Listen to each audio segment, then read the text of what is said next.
আসসালামু আলাইকুম। আজকে আপনাদেরকে আমি দেখাবো ডিমের বল বানানো। এজন্য এখানে আমি ৬টি ডিম নিয়ে নিয়েছি। আপনারা চাইলে আরও বেশিও নিয়ে নিতে পারেন। আমি এখানে ২ রকমের বল বানিয়ে দেখাবো ডিমের। দেখুন আমি ডিমগুলোকে ধুয়ে নিয়েছি আর একটি পাতিলে নিয়ে নিয়েছি পানি, তার ভিতরে আমি ডিমগুলোকে দিয়ে দিচ্ছি।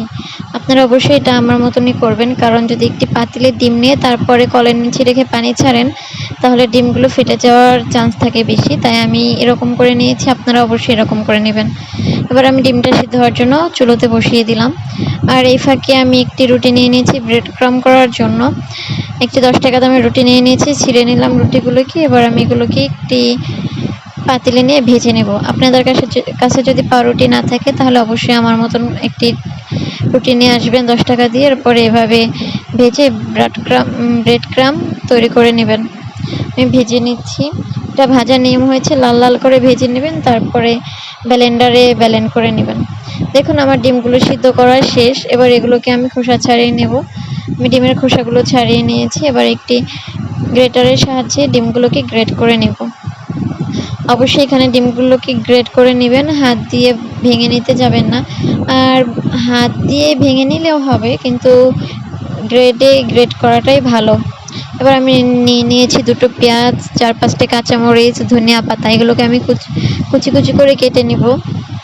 আমি কুচি কুচি করে কেটে নিয়েছি। এবার এখানে আমি দিয়ে দিব এই পরিমাণ মতো লবণ, মরিচের গুঁড়ো, গরম মশলার গুঁড়ো, ধনিয়ার গুঁড়ো। এগুলো দিয়ে আমি সুন্দরভাবে হাত দিয়ে মেখে নিব। তারপরে আমি দিয়ে দিব এক মুঠ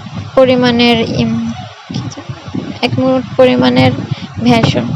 আপনারা চাইলে এখানে কর্নফ্লাওয়ারও দিতে পারেন অথবা ময়দাও দিতে পারেন। আপনারা আমার রেসিপি যদি আপনাদের ভালো লাগে অবশ্যই আমার রেসিপিগুলো ফলো করে বাসাতে বানাবেন। এবার আমি এখানে একটি ডিম নিয়ে নিয়েছি, ডিমটাকে ফেটিয়ে নিয়েছি।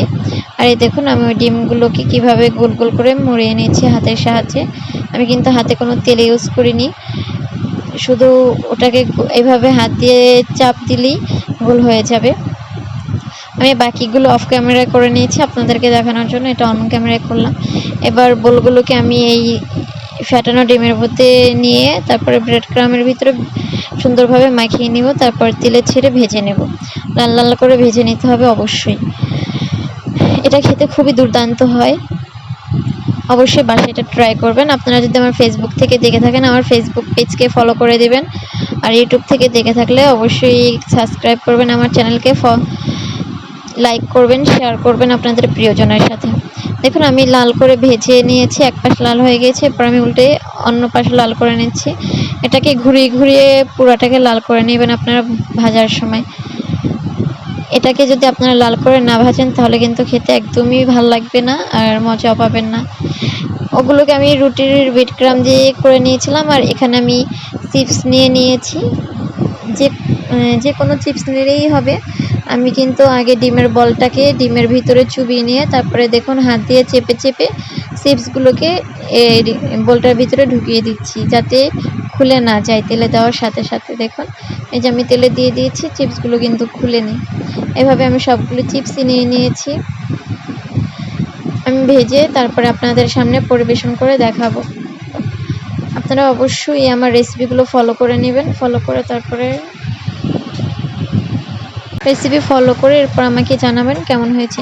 বাকি যতটুকু ডিম আর চিপস বেঁচে ছিল সেগুলোকে আবার আমি একসাথে করে একটি ডিমের মতন করে ভেজে নিয়েছি। ফেলে দেওয়ার থেকে এভাবে ভেজে নিয়ে খেয়ে নেওয়া অনেক ভালো ছিল। তাই এই যে দেখুন আমার এই যে চিপস দিয়ে ভেজে নিয়েছি 4টে, আর বাকিগুলো সব ব্রেড ক্রাম দিয়ে ভেজে নিয়েছি। আমি অবশ্যই সস দিয়ে খেয়ে দেখবেন, খুবই সুস্বাদু হয় আর খুবই মজার। অবশ্যই আপনাদের বাচ্চাদেরকে এটা দিবেন।